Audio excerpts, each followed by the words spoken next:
গামিনীর সমালোচকরা এখন কি বলবেন? টনি হেমিংও বদলাতে পারেননি মিরপুরের উইকেট। কালো পিচে অবশ্য ভাগ্য বদলেছে বাংলাদেশের, টানা পরাজয়ের গ্লানি ভুলে স্বস্তির জয়। ঋষাদময় এক ম্যাচ, উড়ন্ত শুরু এনে দেয়া ক্যারিবিয়ান ব্যাটিংয়ে ধস নামান।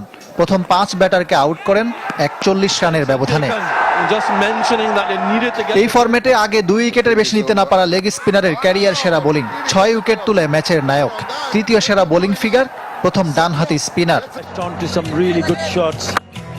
ব্রেন্ডন কিং, এলিক আথানের ছাড়া কোনো মতে 2 অঙ্ক ছুঁয়েছেন সেই হোপ আর জাস্টিন গ্রিপস।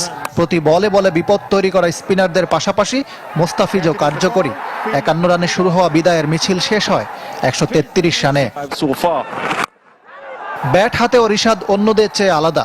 তার 13 বলে 26 রানের ইনিংসে ভর করে 200 পার করে টিম টাইগার।